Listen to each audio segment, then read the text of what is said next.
कि मानता हूं सुर नहीं साज नहीं, सुर नहीं साज नहीं, बहुत खास मैं हुनरबाज नहीं, हाथों की लकीरों से ज्यादा भरोसा है मुझे अपनी मेहनत पर, कल वो सब कुछ होगा जो आज नहीं। हेलो डियर स्टूडेंट्स, स्वागत है आपका फिर से हमारी इस YouTube की पाठशाला में ith पार्टिकल। मैं पृथ्वी सिंह आपका फिर से स्वागत कर रहा हूं। चैप्टर हमारा चल रहा है chapter 9, light, reflection and refraction. कुछ बेसिक बातें हमने वहां पे कर ली थी। चलिए बढ़ते हैं इस लेक्चर में, और इस लेक्चर में हम सबसे पहले ही बात करते हैं नेचर ऑफ लाइट के बारे में। नेचर ऑफ लाइट, लाइट का नेचर कैसा है। देखिए बेसिकली ये जो नेचर ऑफ लाइट की बात हम यहां पे कर रहे हैं, ये हम बात कर रहे हैं प्रोपेगेशन पे, कि लाइट प्रोपेगेट कैसे करती है, लाइट आगे कैसे बढ़ती है। अब अलग अलग फिनोमिनाज, डिफरेंट फिनोमिनाज, फिजिक्स में अलग अलग साइंटिस्ट ने अलग अलग फिनोमिनाज को स्टडी किया, और उन अलग अलग फिनोमिनाज के लिए लाइट की जो प्रोपेगेशन की नेचर है वो भी अलग अलग। कैसे फिनोमिनाज, जैसे अगर हम बात करें रिफ्लेक्शन की, जो हम इस चैप्टर में पढ़ेंगे, बात करें हम रिफ्रैक्शन की, ये भी हम इस चैप्टर में पढ़ेंगे, बात करें हम इंटरफेरेंस की, बात करें अगर हम डिफ्रैक्शन की, इसकी भी कुछ बातें इस चैप्टर में हम जब स्टार्ट करेंगे, थोड़ा और आगे चैप्टर में जाएंगे तो पता चलेगा। तो इन सब, ये जो हमारे कुछ 4 फिनोमिनाज मैंने बोर्ड पे लिखे हैं, इन सब फिनोमिनाज के लिए जो नेचर लाइट का निकल के आया, वो नेचर निकल के आया वेव नेचर, कि लाइट जो है वो एक वेव की फॉर्म में प्रोपेगेट करती है। वेव आप 9th क्लास में पढ़ चुके हो, sound is also a wave. तो लाइट जो है वो एक वेव की तरह बिहेव करती है, वेव नेचर में आगे बढ़ती है। इसको सपोर्ट करते हैं हाइगेन, साइंटिस्ट थे हाइगेन, जो लाइट के वेव नेचर को सपोर्ट करते हैं कि लाइट जो है वो वेव फॉर्म में ट्रेवल करती है। ओके, नाउ एक और साइंटिस्ट ने कुछ एक्सपेरिमेंट किए और कुछ और फिनोमिना हमारे पास आते हैं। जैसे हमारे पास आता है photo electric effect. Photo electric effect क्या होता है? फोटो इलेक्ट्रिक इफेक्ट ये बोलता है कि अगर किसी भी मेटल सरफेस को ओपन रख दिया जाए सनलाइट के नीचे, किसी मेटल सरफेस को एक्सपोज कर दिया जाए, तो जो सनलाइट आ रही है उस सनलाइट की वजह से वहां से इलेक्ट्रॉन्स इमिट होंगे। और हम इलेक्ट्रिसिटी वाले चैप्टर में ये जानेंगे कि इलेक्ट्रॉन्स के फ्लो के कारण ही हमारे पास, उसी रीजन से हमारे पास क्या होती है, electricity. The flow of electron की वजह से क्या होती है, इलेक्ट्रिसिटी होती है। तो फोटो इलेक्ट्रिक इफेक्ट ये बोलता है, या फिर हमारे पास एक ब्लैक बॉडी रेडिएशन इफेक्ट होता है। ब्लैक बॉडी रेडिएशन एक इफेक्ट होता है, एक ऐसी बॉडी जो पूरी लाइट को एब्जॉर्ब कर लेती है, और जब इमिट करने की बारी आती है तो वो फोटॉन्स की फॉर्म में, वो क्या करती है, फोटॉन्स की फॉर्म में लाइट को जो है इमिट करती है। इन फिनोमिनाज के ऊपर हक था आइंस्टीन का, और आइंस्टीन ने बोला कि इस वजह से लाइट जो है वो पार्टिकल नेचर शो करती है। कैसा नेचर शो करती है? पार्टिकल नेचर, कि लाइट जो है वो पार्टिकल्स की फॉर्म में ट्रेवल करती है, ना कि वेव की फॉर्म में। तो नेचर हमारे पास लाइट के 2 नेचर आ गए अलग अलग फिनोमिनाज के लिए। I am again telling you, different phenomenas के लिए, डिफरेंट फिनोमिनाज के लिए हमारे पास लाइट का नेचर भी डिफरेंट होता है। जैसे वेव नेचर का यूज करके हम रिफ्लेक्शन को समझा सकते हैं, रिफ्रैक्शन को समझा सकते हैं, इंटरफेरेंस को समझा सकते हैं, डिफ्रैक्शन को समझा सकते हैं। In the similar way particle nature को यूज करके हम photo electric effect, black body radiation, in effects को समझा सकते हैं। अब देखो यहां हमारा रिफ्लेक्शन और रिफ्रैक्शन आ रहा है, तो हम जो इस चैप्टर में बात करने वाले हैं वो सारी की सारी वेव नेचर के अराउंड होने वाली है। अब देखो आगे थोड़ी सी बात समझेंगे कि वेव नेचर जो है, लाइट इज एनर्जी। लाइट क्या है? एक एनर्जी है। तो अगर लाइट किसी वेव की फॉर्म में आगे बढ़ रही है, लाइट अगर किसी वेव की फॉर्म में आगे बढ़ रही है, तो उसे हम कॉन्टिन्यूअस एनर्जी ट्रांसफर बोलेंगे। वेव नेचर में जब लाइट आगे ट्रेवल करती है तो जो एनर्जी ट्रांसफर वो कॉन्टिन्यूअस होता है, क्योंकि वेव कभी टूटती नहीं है, वेव तो चलती रहेगी। तो that is continuous energy transfer. Energy जो है वो कंटिन्यूअस फॉर्म में ट्रांसफर हो रही है। लेकिन अगर हम वही बात करें किसकी, अगर वही हम बात करें पार्टिकल नेचर की, तो पार्टिकल नेचर ऐसे बोलता है कि एक पार्टिकल गया, फिर दूसरा पार्टिकल गया, तो जो पार्टिकल गया है वही तो एनर्जी लेके गया है, उसके पीछे दूसरा पार्टिकल जाएगा वो एनर्जी लेके जाएगा, उसके पीछे तीसरा पार्टिकल जाएगा वो एनर्जी लेके जाएगा, यानी कि डिसकंटिन्यूअस है। एक पार्टिकल गया फिर गैप है, दूसरा गया गैप है, तीसरा गया गैप है, तो वो डिसकंटिन्यूअस एनर्जी ट्रांसफर बोला जाएगा। कैसा ट्रांसफर होगा? डिसकंटिन्यूअस एनर्जी ट्रांसफर बोला जाएगा। तो वेव नेचर ऑफ लाइट में जो है कंटिन्यूअस एनर्जी ट्रांसफर होता है, और हमारे पास जो हमारा पार्टिकल नेचर है उसमें डिसकंटिन्यूअस एनर्जी ट्रांसफर होता है। लेकिन देखो, again I am telling you, ये सब कुछ डिपेंड करता है अलग अलग फिनोमिनास पे। जैसे अगर हम इन फिनोमिनास को डिस्कस करेंगे तो वेव नेचर कंसीडर करेंगे, इन फिनोमिनास को डिस्कस करेंगे तो पार्टिकल नेचर कंसीडर करेंगे। तो ये लड़ाई चली रही थी, डिस्प्यूट चली रहा था, तभी एक और साइंटिस्ट आते हैं जिनका नाम था डी ब्रोई। लिखा डी ब्रोगली जाता है, बोलते भी डी ब्रोगली हैं, लेकिन इसका एक्चुअल प्रोनाउंसिएशन डी ब्रोई है। तो डी ब्रोई की थ्योरी क्या बोलती है? डी ब्रोई की थ्योरी ये बोलती है light have both particle and wave nature. Light में वेव नेचर भी है और लाइट में पार्टिकल नेचर भी है। ये डिपेंड करता है कि उसको कहां कौन सा अपना रूप दिखाना है। लाइट जो है वो एक सुपर पावर है, डबल फेस सुपर पावर है। जैसे हमारे पास जितने भी सुपर हीरोज होते हैं, हमारे पास जितने भी सुपर हीरोज होते हैं वो क्या करते हैं? नॉर्मल डेज में नॉर्मल रहते हैं, लेकिन जैसे ही जरूरत पड़ती है वैसे ही वो अपना रूप बदल लेते हैं। तो हमारी लाइट भी एक super power, dual face super power है, जो अलग अलग फिनोमिनास के लिए अलग अलग अपना नेचर शो कर सकती है। तो इसको नोट डाउन कीजिए और आगे बढ़ते हैं। चलिए बढ़ते हैं आगे। अब हमारे पास दो फिनोमिनास बचते हैं इस चैप्टर में डिस्कस करने के लिए, और वो फिनोमिनास कौन से हैं? वो फिनोमिनास हमारे पास है रिफ्लेक्शन एंड रिफ्रैक्शन। तो रिफ्लेक्शन एंड रिफ्रैक्शन को समझने के लिए, to understand the reflection and refraction, उनके बेटर अंडरस्टैंडिंग के लिए हमने एक और कंसेप्ट डेवलप किया, और उस कंसेप्ट को हमने नाम दिया लीनियर प्रोपगेशन ऑफ लाइट। ये तो हमें पता है वेव नेचर में चल रही है, लेकिन वेव के साथ हमने सिर्फ फिनोमिनास को डिस्कस करने के लिए, फिनोमिनास को स्टडी करने के लिए हमने एक कंसेप्ट डेवलप किया, और उस कंसेप्ट का हमने नाम क्या दिया? Linear propagation of light. Linear propagation of light क्या बोलता है? लीनियर प्रोपगेशन, देखो जैसा उसके वर्ड में है लीनियर, यानी कि लाइन। तो लाइट जो वो क्या करेगी? एक लाइन में ट्रेवल करेगी। लाइट जो है वो क्या करेगी? एक सीधी स्ट्रेट लाइन में ट्रेवल करेगी। तो लीनियर प्रोपगेशन ऑफ लाइट बोलता है the light travels in a straight line. Light जो वो क्या करती है? एक स्ट्रेट लाइन में ट्रेवल करती है। ठीक है, अब हर एक फिनोमिना का कुछ ना कुछ एग्जाम्पल, कुछ ना कुछ प्रूफ देना पड़ता है। तो यहां लीनियर प्रोपगेशन ऑफ लाइट के लिए प्रूफ हमें दिया गया शैडो फॉर्मेशन। क्या दिया गया प्रूफ? Shadow formation. कि कोई बिल्डिंग है, कुछ बिल्डिंग मान लेते हैं, कुछ भी मान लेते हैं, तो जब उसके ऊपर लाइट आती है, कोई ओपेक ऑब्जेक्ट, बिल्डिंग भी क्या बोलेंगे? कोई ओपेक ऑब्जेक्ट है ना, एक ऐसा ऑब्जेक्ट है जिसके अंदर से लाइट पास नहीं हो सकती। तो कोई ओपेक ऑब्जेक्ट है और उस पर जब सन से या कहीं से भी रेज आ रही हैं, लाइट्स आ रही हैं, तो वो जो ओपेक ऑब्जेक्ट है तो वो क्या करेगी? लाइट पास नहीं होने देगी। तो जहां जहां से लाइट पास नहीं होगी वहां वहां से हमें ग्राउंड पे एक इमेज मिलेगी, एक डार्क इमेज मिलेगी, जिसको हम शैडो बोलते हैं। क्या मिलेगी? एक डार्क इमेज मिलेगी जिसे हम शैडो बोलते हैं। और ये जो शैडो है ये क्या करती है?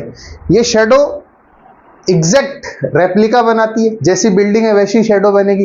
रेक्टेंगुलर है तो रेक्टेंगुलर बनेगी, और कोई टाइप है तो और कोई टाइप की बनेगी। ठीक है, तो एक शैडो बनेगी। ठीक है, तो shadow formation linear propagation of light को प्रूफ देता है कि लीनियर प्रोपगेशन ऑफ लाइट हो रहा है। ठीक, अच्छी बात है। अगर कोई और नेचर यहां पे होता, लाइन अगर लीनियर प्रोपगेशन नहीं हो रहा होता, ये बेंड करती तो इधर से लाइट निकल जाती, उधर से लाइट निकल जाती, तो शैडो फॉर्मेशन नहीं हो पाता। तो इस बात को थोड़ा सा समझना हो। ठीक है, अब हमें और इजी करना है चीजों को, और बेटर अंडरस्टैंडिंग बनानी है, और सिंप्लीफाई करना है। तो और ज्यादा सिंप्लीफाई करने के फॉर्म में हम आगे बढ़े और हमने एक नई चीज इंट्रोड्यूस की, ray of light. What is ray of light?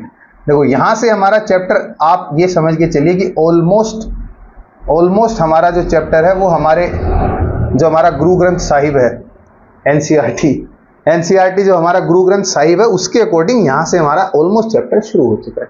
तो रे ऑफ लाइट क्या है? रे ऑफ लाइट ये है, वही अगेन कुछ कंसेप्ट को समझने के लिए है ना भाई। जैसे कोई सोर्स है, मान लेते हैं सन है। अब सन से तो हर डायरेक्शन में लाइट जाएगी, सन से तो लाइट हर डायरेक्शन में जाएगी, या बल्ब अगर ग्लो कर रहा है तो बल्ब से तो हर एक डायरेक्शन में लाइट जाएगी। लेकिन हम किसी कंसेप्ट को समझने के लिए बोल देते हैं कि लाइट जो है वो पॉइंट ए से पॉइंट बी में, लेट्स से पॉइंट ए से पॉइंट बी तक क्या करती है? एक स्ट्रेट लाइन में ट्रेवल करती है, एक स्ट्रेट पाथ पे ट्रेवल करती है। और वो जो स्ट्रेट पाथ है from point A to point B, है ना, to understand the concept, some concept we consider that the light coming from a source और a point A travels in a straight line to point B, जहां हमें light देखनी है।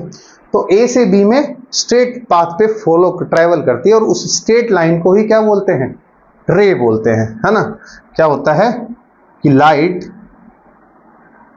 goes in all the directions, light goes in all the directions from source से हर एक direction में light जाएगी। but to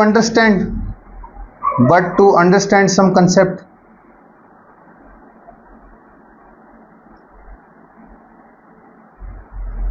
we consider, हम क्या कंसीडर करते हैं? we consider light goes from point A to B in a straight path, and that path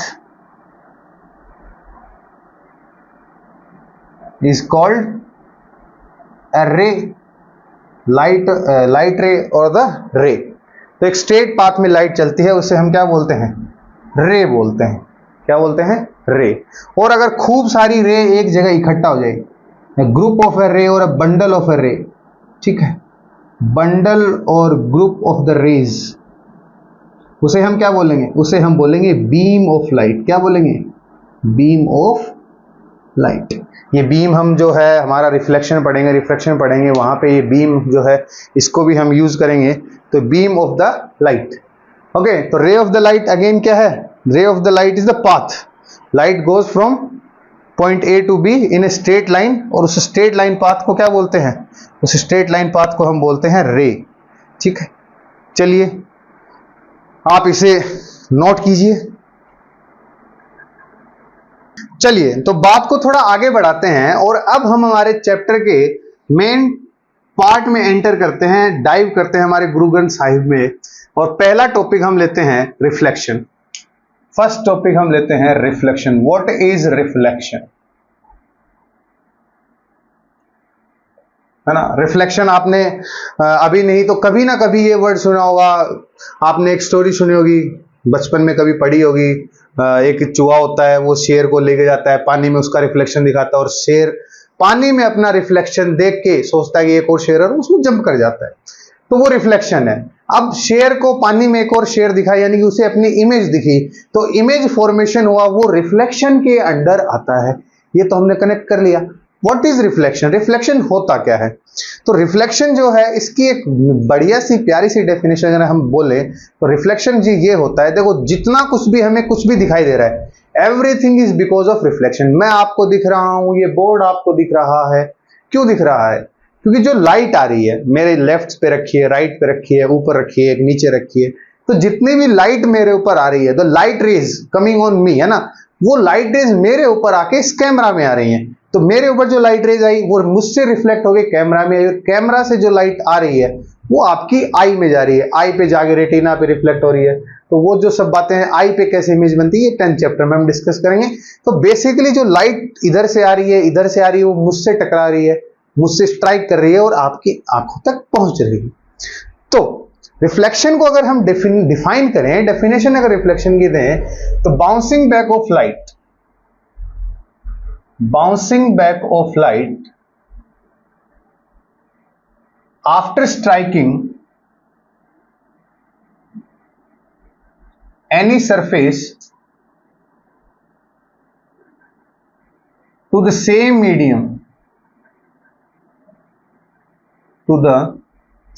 medium is known as reflection. जब light किसी भी सरफेस से टकरा के कोलाइड करके स्ट्राइक करके उसी मीडियम में लौट जाए, देखो यहां एक वर्ड यूज हुआ है same medium, that is very important, that is very important. What is medium? What is medium? If I tell you आप फोन में अभी राइट नाउ फोन में या किसी भी स्क्रीन पे आप ये वीडियो देख रहे हैं, उस स्क्रीन और आपके बीच में या मेरे और इस कैमरा के बीच में मीडियम क्या है? तो मीडियम मेरे और कैमरा के बीच में एयर है. Now we have air here, हमारे पास एयर है, तो हमारे पास मीडियम क्या है? एयर. तो जितनी भी लाइट ट्यूब लाइट से CFL से मेरे राइट लेफ्ट से ऊपर से CFL से ट्यूब से जितनी भी लाइट मुझ पर आ रही है वो सारी लाइट एयर में ट्रेवल करके आई है, और जब वो कैमरा पे जा रही है तो भी वो एयर में ही ट्रेवल करके जा रही है. तो ऐसा phenomena of bouncing back of light to the same medium after striking any surface, किसी भी सरफेस से लाइट टकरा के बाउंस करके वापस उसी मीडियम में चली जाए, इस फिनोमिना को हम बोलते हैं रिफ्लेक्शन. इस फिनोमिना को हम क्या बोलते हैं? रिफ्लेक्शन बोलते हैं. तो ये ध्यान रखना है कि टू द सेम मीडियम, क्योंकि जब रिफ्रैक्शन आएगा तो मीडियम चेंज हो जाएगा. जैसे अगर मुझसे अभी लाइट टकरा के बाउंस करके ग्लास में चली जाती, मुझसे बाउंस करके वाटर में चली जाती है ना, तो एक अलग चीज होती, मीडियम चेंज हो जाता. But now medium is the same, आपके और मेरे बीच में मीडियम क्या है? एयर है, तो मीडियम इज सेम. तो whatever we can see, जो कुछ भी हमें दिखाई दे रहा है वो किसकी वजह से देख रहा है? रिफ्लेक्शन की वजह से दिखाई दे रहा है. Bouncing back of light after striking any surface to the same medium is known as reflection. बात करें डायग्राम की, रिफ्लेक्शन का डायग्राम अगर हम बनाएं तो we have this mirror. Mirror को ऐसे हम शो करते हैं डॉट डॉट, ये जो डॉट डॉट हम इधर कर रहे हैं ये पॉलिश को शो कर रहा है कि यहां पे पॉलिश हुई है. This is mirror. ठीक, मिरर से 90 डिग्री पे हम एक लाइन ड्रॉ करते हैं. एक्चुअली ये 90 डिग्री नहीं बन पाया, स्केल थोड़ा वीक है सर का. ये लो, डिंग डिंग डिंग डिंग डिंग डिंग डिंग डिंग डिंग डिंग. 90 डिग्री पे हम एक डॉटेड लाइन लेते हैं जिसको हम n प्राइम से या फिर हम किसी भी उससे शो कर सकते हैं. इसको हम बोलते हैं नॉर्मल. क्या बोलते हैं? नॉर्मल. What is normal? देखो कई बार बच्चों को नहीं पता होता कि नॉर्मल क्या होता है. What is normal? तो बेटा याद रखो, नॉर्मल किसी भी सरफेस से 90 डिग्री पे जो लाइन है, किसी भी सरफेस से, ओके, जरूरी नहीं है कैसा सरफेस है, स्ट्रेट है, राउंड है, कैसा भी सरफेस, किसी भी सरफेस पे जो 90 डिग्री लाइन बन रही है, किसी भी सरफेस से, ये सरफेस ये 90 डिग्री, ये सरफेस ये 90 डिग्री, ये सरफेस ये 90, तो जो 90 डिग्री एंगल होता है परपेंडिकुलर जो होता है उसी को हम क्या बोलते हैं? नॉर्मल. तो वी हैव दिस नॉर्मल. यहां से कोई लाइट रे आ रही है, जूम करके ये लो, जो लाइट रे आ रही है इनकमिंग, ये जो हमारा सरफेस है मिरर, ये हमारा क्या है? Surface. That is, this is our surface. तो इस सरफेस पे लाइट आ रही है, तो जो इनकमिंग लाइट रे है, द इनकमिंग लाइट रे is called incident ray. Incoming light रे को क्या बोलेंगे? Incident ray. ये लाइट रे आई, जूम करके इधर आई और इधर से बाउंस होके इधर चली गई, जूम. जो गई है, जो लाइट रे गई है ना, उसे हम बोलेंगे रिफ्लेक्टेड रे. क्या बोलेंगे? Reflected ray. ये आई, ये गई, IR, reflected ray and incident ray. अब ये इंसिडेंट रे जो आई है ये नॉर्मल के साथ कुछ ना कुछ एंगल बनाएगी, बिल्कुल बनाएगी. उस एंगल को हम बोलेंगे angle I, angle of incidence. Angle I को क्या बोलेंगे? Angle of incidence. I क्या है? Angle of incidence. ये इंसिडेंस का एंगल है, समझे? अब ठीक इसी प्रकार इन the similar manner, in the similar वे, जो रिफ्लेक्टेड रे है वो भी कुछ ना कुछ एंगल बनाएगी. जी भाई साहब बिल्कुल बनाएगी. उसको हम स्मॉल r से डिनोट करेंगे. उसको क्या बोलेंगे जी? उसको हम बोलेंगे जी एंगल ऑफ रिफ्लेक्शन. आई को बोलेंगे एंगल ऑफ इंसिडेंस और आर को बोलेंगे एंगल ऑफ रिफ्लेक्शन। ठीक बात, डायग्राम बन गया। ठीक बात, हमने इधर से बॉल फेंकी, टप्पा खाया, उधर चली गई, बाउंसिंग बैक, टप्पा मारा उधर चली गई, टप्पा मारा उधर चली गई, bouncing back of light to the same medium, याद रखना, to the same medium after striking any surface is called reflection, is called reflection. 8th class में पढ़ के आ चुके हो वैसे तो, लेकिन फिर भी।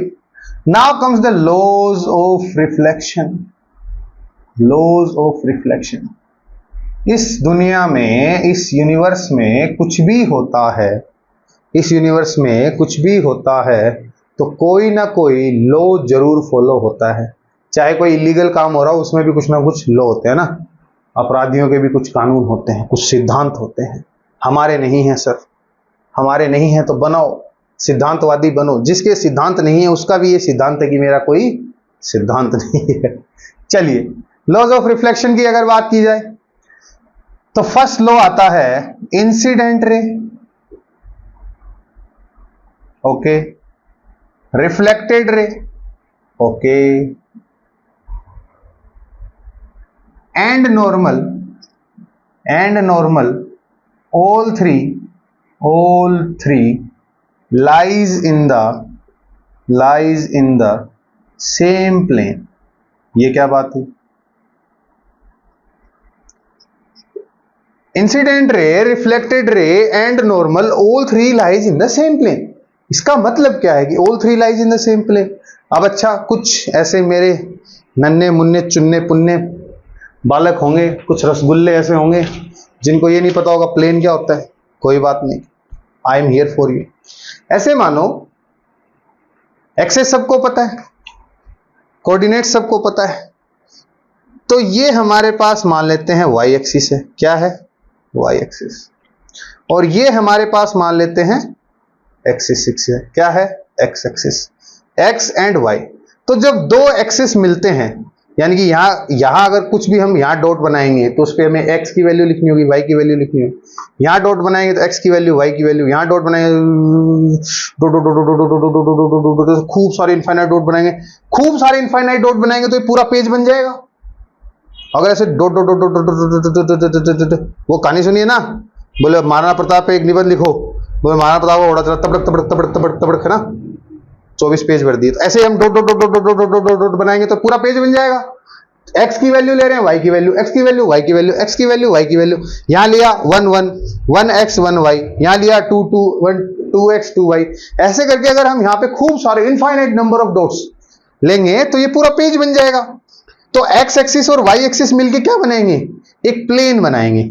जब भी दो एक्सिस मिलते हैं, जब भी दो एक्सिस मिलते हैं तो एक प्लेन बनता है। जब भी दो एक्सिस मिलते हैं तो क्या बनता है? एक प्लेन बनता है। जैसे अगर मान ले हमारा ये जो ब्लैक बोर्ड है, ये ब्लैक बोर्ड जो है, इस पे हम मान लेते हैं कि ये जो है वाई एक्सिस है। क्या है? Y axis. और ये जो नीचे चल रही है ये क्या है? एक्स एक्सिस है। तो ये प्लेन जो, ये बोर्ड जो है, इसे हम एक्स वाई प्लेन बोलेंगे। क्या बोलेंगे? X Y plane. यहां मान लेते हैं अगर जेड ले लेते हैं, वहां वाई हो जाता तो वाई जेड प्लेन। ऐसे ही एक्स जेड प्लेन। समझे बात को?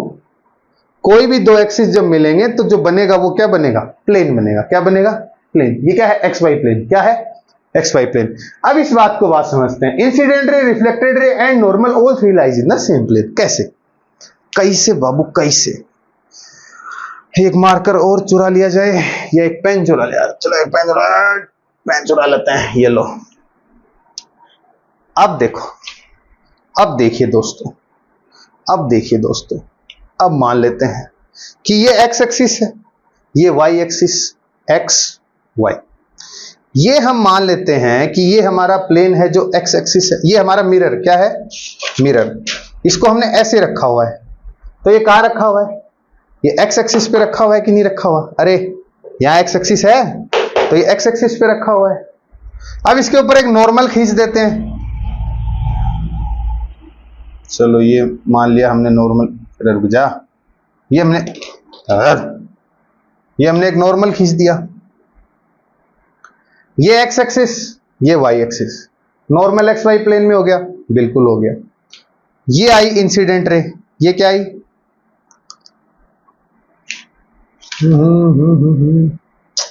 ये आई हमारी इंसिडेंट रे, आ गई यहां टकराई, और ये हमारी रिफ्लेक्टेड रे।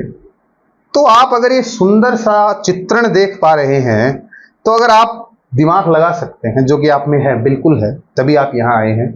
तो मेरा मिरर एक्स एक्सिस पे रखा हुआ है, मेरी इंसिडेंट रे है वो एक्स वाई में आई है, और मेरा जो पेन, ये जो बीच में नॉर्मल को डिनोट कर रहा है रेड पेन, ये भी एक्स वाई प्लेन में है, और मेरा जो रेड मार्कर है जो रिफ्लेक्टेड रे को दिखा रहा है वो भी एक्स वाई प्लेन में है। तो देखो, incident ray, normal and reflected ray तीनों एक्स वाई प्लेन में है। तीनों किस में है? एक्स वाई प्लेन में। तीनों किस में है? एक्स वाई प्लेन में। तो all three lies in the same plane. लेकिन लेकिन लेकिन लेकिन लेकिन लेकिन लेकिन ये एक्स प्लेन, वाई प्लेन, और सामने कौन सा मानेंगे? जेड। ठीक है, ये एक्स वाई में है, ये इधर गई, ये रिफ्लेक्टेड रे इधर आई, तीनों किस में है? एक्स वाई में है, तीनों एक्स वाई प्लेन में। लेकिन क्या होता अगर ये सामने आ जाती?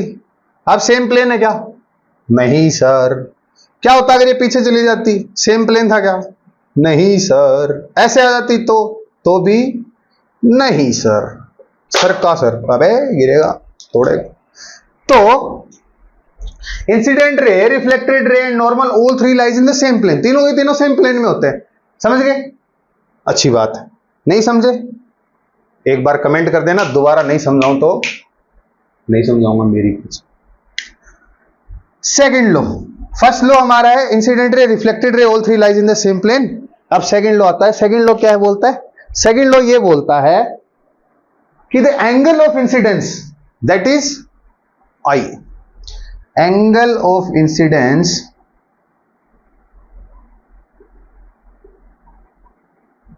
is always equal to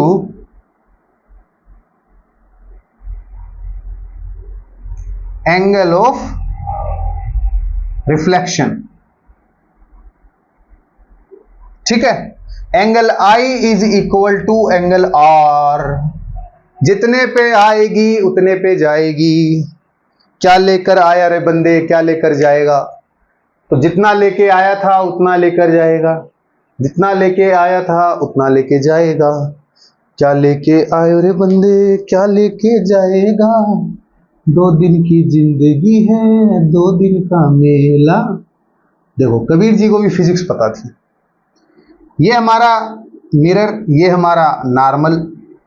let's say कोई लाइट रे आ रही है, एंगल आई 30 डिग्री बन रहा है, तो एंगल आर भी कितना बनेगा बाबू? 30 डिग्री बनेगा बाबू। याद रहेगा बाबू? यस सर रहेगा। कैसे रहेगा? जितना लेके आए हो उतना लेके जाओगे, ना उससे कम ना उससे ज्यादा। Angle I always equal to angle R. चलिए, इस सब चर्चा को नोट कीजिए और उसके बाद बढ़ते हैं हम तनिक आगे, थोड़ा सा आगे। तो अब बात हम करते हैं, कभी आपने ये सोचा है कि हमारी इमेज जो है वो हमें मिरर में क्यों दिखती है, दीवार में क्यों नहीं दिखती? भाई हमने बोला कि जो इमेज बनती है या जो हमें कुछ भी दिख रहा है वो दिख रहा है रिफ्लेक्शन की वजह से। तो मिरर में जो इमेज दिखती है लेकिन दीवार में क्यों नहीं दिखती? सोचने वाली बात है भाई। जैसे मिरर स्मूथ होता है, मिरर स्ट्रेट होता है, ऐसे तो दीवार भी होती है। ज्यादा अगर हो तो हम बर्जर का पेंट करवा देंगे या किसी और ओपस का पेंट करवा देंगे, तो हमें हमारी इमेज दीवार में क्यों नहीं दिखती? चलो पता लगाते हैं। बात करते हैं टाइप्स ऑफ रिफ्लेक्शन की। Types of reflection, types of reflection. देखो, हमारे पास रिफ्लेक्शन के 2 टाइप। कितने टाइप? 2। कितने type? First type is regular reflection. Regular reflection.